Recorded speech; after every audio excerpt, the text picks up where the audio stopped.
कुछ था ये। एक हमारा आपका कबीलाई था, इस कबीला का मुखिया का नाम क्या था? जगदू था। और मैं अभी बता चुका हूं कि इस समय आपका काकतीय वंश की सत्ता है।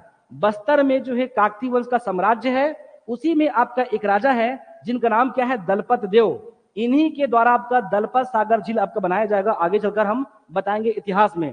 तो होता कुछ नहीं है कि ये जो बस्तर के आपका वनस्पति से आच्छादित है, और उस समय की बात चल रहा है, तो क्या होगा? उसमें कई जो है आपका हिंसक प्राणी है, आपका हिंसक प्राणी है। और ये जो है दलपत देव क्या करते थे?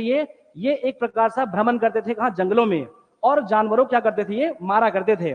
तो ये जो जगतू है ना, इनसे रिक्वेस्ट करते, किससे? दलपत देव से, आप आइए और ये जो जगतूगुड़ा क्षेत्र है, इन क्षेत्रों में क्या हमको इन जितने भी हिंसक प्राणी हैं उनसे बचाइए। तो जो इनको बोलते हैं अभयधान, मतलब अभयधान की मांग करते हैं। तब जाकर ये दलपत जो क्या करेंगे? अपनी राजधानी को, इनकी राजधानी क्या था? बस्तर था। इस बस्तर को परिवर्तित कर कहा जाएंगे? वो आपका जगतूगुड़ा, जो आज आप देख रहे हो जगदलपुर, वो जगदलपुर जो है इस जो है कबीला का जो मुखिया है जगतू, ये इसके नाम पे नाम पड़ा है जगदलपुर शहर। क्लियर है? होता कुछ नहीं है, बस क्या रहेगा? तो ये जगतू, ये जो जगतू और दलपत देव में आगे चलकर क्या हो जाएगी?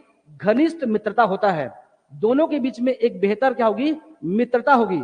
और इसी मित्रता का आगे जाके एक रस्म आएगा, यहां पर क्या रहेगा? काचिन गादी।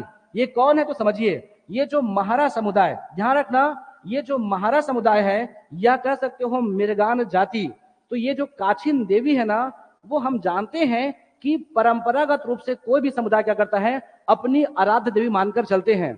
तो उन्हीं में से ये जो महारा समुदाय और जो मिर्गान जाति है, उनकी जो इष्ट देवी है, जो आराध्य देवी है, वो कौन है? काचिन देवी है। और इसी काचिन देवी से ये जो है दलपत देव के समय से परंपरागत चला आ रहा है कि जब भी बस्तर का दशहरा का स्थायी रूप से या नियमित रूप से अगर क्या करेंगे, उनका जब प्रारंभ करना हो, तो हमेशा हमेशा क्या करेंगे? इस काचिन देवी से अनुमति लिया जाएगा। तो यहां से प्रश्न बनेगा क्या कि जो बस्तर का दशहरा है, वो स्थायी स्वीकृति कहां से प्राप्त होता है? तो इस रस्म से, काचिन गादी जो प्रोग्राम है, इससे क्या होता है? आपको अनुमति प्राप्त होता है। लेकिन आपको समझना है कि इस रस्म में होता क्या है। अब ध्यान रखना, ये प्रश्न पूछा है कि रन की देवी कौन है? रन की देवी कौन है? और ऑप्शन में था मां दंतेश्वरी, मां मौली माता, मां बमलेश्वरी, या फिर क्या आपका काचिन देवी। आपको समझना है कि क्या ये जो काचिन गादी है, उसे बोलते हैं रन की देवी। ध्यान रखना बच्चे, उसे रन की देवी, उसे शौर्य की देवी, उसे युद्ध की देवी, और साथ में क्या रहेगा? धन धान्य की देवी। प्लीज इस क्लास को पूरा कीजिएगा, हम लास्ट तक पहुंचेंगे कि बस्तर दशहरा का समापन कैसे होता है। क्लियर है? तो क्या कर लोगे? रन की देवी, शौर्य की देवी, युद्ध की देवी, या इसे क्या बोलते हैं? धन धान्य की देवी। ये कौन है देवी? तो ये महारा और मिर्गान जनजाति की क्या है? इष्ट देवी है, या कह सकते हो क्या आपका आराध्य देवी है, काचिन देवी। अब समझना है कि काचिन देवी है कौन। ये तो बोलते कि कौन है, लेकिन हमको समझना है, इस मानचित्र को देखिए कि एक छोटी सी बालिका है जिसे क्या किए हैं? आपका बेल के कांटे पर इसे झुलाया जाता है। इस बात को समझिए कि यही एक्चुअल में काचिन देवी है। अब ये प्रश्न बनता है कि काचिन देवी हम कहेंगे किसे? तो ये किसकी आराध्य देवी है? मिर्गान जाति की अगर आराध्य देवी है, तो इस बात को समझिए, हमेशा जो काचिन देवी जो बनेगी ना, वो हमेशा कौन होगी? ये लड़की होगी। तो लड़की कौन होगी?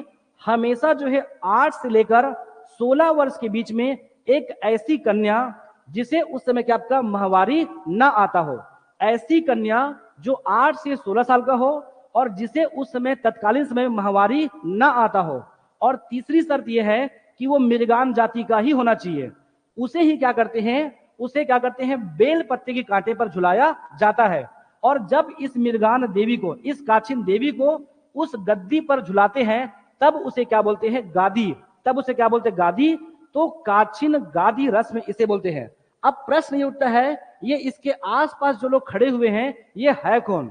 ये तो साथ में एक कह सकते हो कि बस्तर के आदिवासी भाई बहन होंगे, वो तो है ही। लेकिन एकदम क्लियर है ये बच्चे कि इस काचिन देवी जो रस्म है ना, इसमें स्वयं जो है बस्तर के राजा इसमें क्या होते हैं? शामिल होते हैं। स्वयं जो है का दंतेश्वरी मंदिर का जो मुख्य पुजारी है, साथ में माझी है, साथ में चालकी है, और जितने भी समीपी परगना के मुखिया है वो सभी क्या करते हैं, इस काछिन देवी की उपासना करते हैं।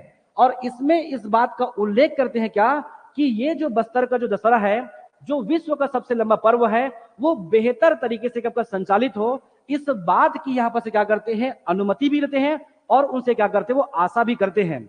अब इसमें होता क्या है, अब होता कुछ नहीं है, बस क्या कि ध्यान रखना, एक प्रश्न पूछते हैं कि बस्तर के दशहरा में गौर नृत्य कब करते हैं।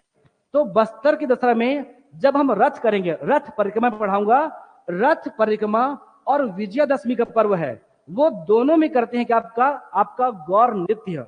वैसे ही ये जो हमारा जो काछिन देवी है, इसमें क्या करेंगे, बस क्या रहेगा, आपका ध्यान रखना, धनकुल गीत का गायन और धनकुल वाद्य यंत्र को बजाया जाता है। तो ध्यान रखना, पूरे बस्तर के दशहरा में केवल हमको यही दिखाई पड़ेगा जहां पर धनकुल वाद्य यंत्र बजाया जाता है, आपका भैरम भक्त। अब दूसरी बात यह है कि ये कन्या को हम देवी कैसे मानेंगे, तो इस कन्या को देवी हम तब मानेंगे जब क्या होगा, एक सिरहा या बस भैरम भक्त, ये भी इनका जो है निकटस्थ क्या हमारा एक जो आपका आराध्य देव है, जिन्हें बोलते हैं भैरम देव। तो इन्हीं जो है भैरम देव का अनुयायी है, जिसे बोलते हैं बच्चा सिरहा। इसको सिरहा को चाहे बैगा कहो, चाहे पंडित कहो, चाहे इसे पाहन कहो, इसी जो है पंडित या पुजारी के द्वारा मंत्र पढ़ा जाता है। और मंत्र पढ़ने के बाद क्या होता है, ये जो मृगानी लड़की है, जो 8 से लेकर 16 वर्ष की जो बालिका है, कन्या है, इसके ऊपर उस मंत्र के माध्यम से ये काछिन देवी को इसके ऊपर क्या करते हैं, आरूढ़ करते हैं, अर्थात उनके अंदर वो लेकर उसे लाते हैं। इस बात को समझेंगे, क्या करोगे, भैरम भक्त आपका सिरहा, ये सिरहा के द्वारा मंत्र का उच्चारण किया जाता है और उनके ऊपर जो काछिन देवी है, उस लड़की के ऊपर क्या होता है, आपका आरूढ़ होता है, या कह सकते हो उनके अंदर क्या होता है, वो समा जाता है। क्लियर है, इसे बोलते हैं बच्चे क्या, आपका काछिन गादी रस्म।